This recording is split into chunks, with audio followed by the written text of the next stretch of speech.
Welcome back to theZoomer. Continuing on the theme of superfoods, if you thought weight loss was all about sacrifice, think again. When it comes to weight, what you eat matters. We're going to spend some time talking about superfoods that can help you shed some pounds or even just maintain a healthy weight. Dr. JJ, most people assume that when it comes to weight loss, you need to enter into some kind of calorie deficit. True or false? In my case, I find a diet of protein and vegetables, usually sort of disagree with my colleague, usually does the trick, and you teach a lifestyle. It's not a diet, it's a lifestyle. So you make minor changes, you try to watch your carbs, in moderation, but you still live a life. And I have patients that lose healthy weight loss, a pound a week, 2 pounds a week, and they see 10 weeks later, they've lost 10 pounds, 20 pounds just by doing slight lifestyle changes. What do you advise your patients? Yeah, I mean, I do think that that is one way to lose weight. I think there's many ways to lose weight. I think the most important piece, as you mentioned, is sustainability. Too many people are trapped in diet culture. The concept that I need to lose this weight quickly, I'll do whatever it takes to lose it, and I'll get there, but then I can't live there. And every other day, I'm looking at the scale and I'm terrified because it's not at that same number again. I've had thousands of clients that have dealt with this issue. So if we find a sustainable way, which for most people in my experience is including all foods. It could be carbohydrate, it could be grains, it could be vegetables, lean proteins, and it can be any dietary pattern, by the way. It doesn't have to be a specific dietary pattern. What do you mean by dietary pattern? You mean like fasting, for example? No, that's more of like a dietary behavior. A pattern would be something like if you happen to be vegetarian or pescatarian or you do eat meat. Those are different patterns within the context of eating, and many different patterns can work. It's all about making sure that you aren't eating more energy than you require, making sure that you're consuming all we've been talking about, quote unquote, superfoods with lots of high nutrient density, reducing minimally processed foods. And then there's other health behaviors that have to be in place as well to help with management of weight loss. And I think the focus should actually not be as much about weight in pounds and kg, but more about fat loss. Because really, when we're talking about disease prevention and promoting health, it's really about making sure we don't have lots of nasty visceral fat kicking around our body. What are your thoughts on overzealous attempts to cut back on junk? Could it backfire? So if you want to have a cheat day or where you want to have McDonald's, but overall you're eating healthy and you're eating wholesome foods, that's okay, you know? So it's really is about the pattern of eating, how you eat generally on an everyday basis. And really importance of, as Dr. Ferland mentioned, especially in our elderly population, to eating a higher protein diet.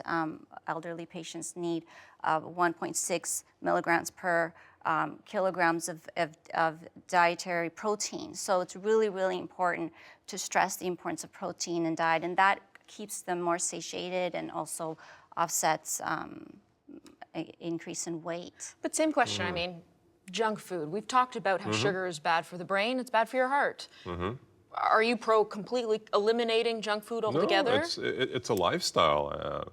I teach patients a lifestyle. I don't believe in radical dieting. I think in moderation, I eat tiramisu, we have dark chocolate at home.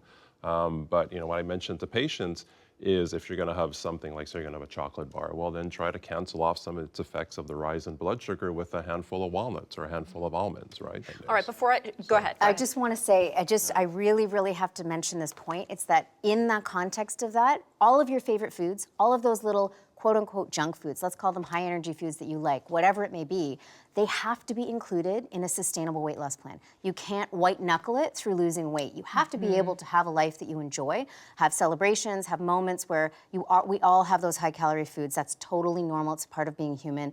But if we remove that and we try to vilify it, calling foods bad or good, healthy, unhealthy, cheat day is something that kind of rubs me the wrong way because I want people to be able to just consume that particular fast food meal and just have it, enjoy it, and then move on so that we know that you can lose weight, I can still have some of these things I enjoy, and it's all possible. All right, before I let you go, as a sort of final thought, if you will, if there was one superfood that you would advise everyone watching today to add to their diet, what would it be? We'll start with you, Dr. JJ. Green tea, I got quick points.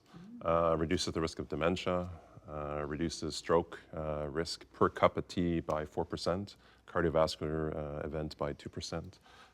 Blood sugar control, weight loss, cholesterol, et cetera, anti-cancer properties, very good antioxidants. Is there a time of day? There's caffeine in it. So However, morning. there is theanine. Yeah, so there is morning. So I wouldn't take it too late at night, as it might keep you up. So theanine's a relaxant. So we use it a lot for stress. It's a good supplement. Green tea.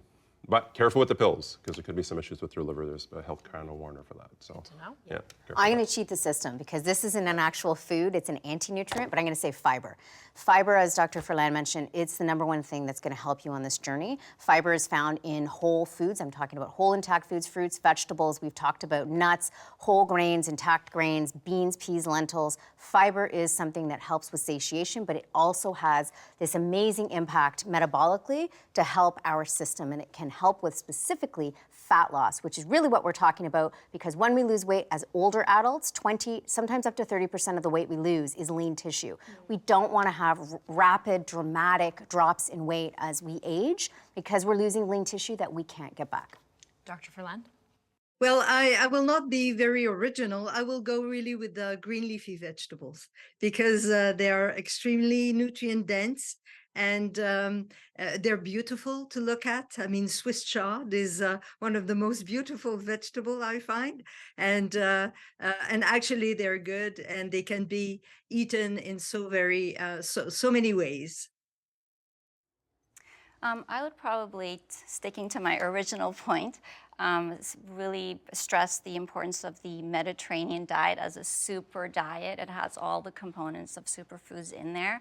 From that list, I would probably really stress if you can add anything in your diet, it would be extra virgin olive oil. And it does have a lot of anti-inflammatory properties, antioxidants, so it really does reduce oxidative stress on our bodies. So if you could introduce anything, it would probably be extra virgin olive oil.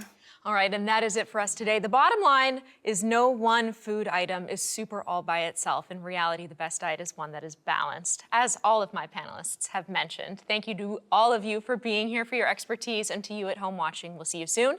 For now, it's time to zoom out.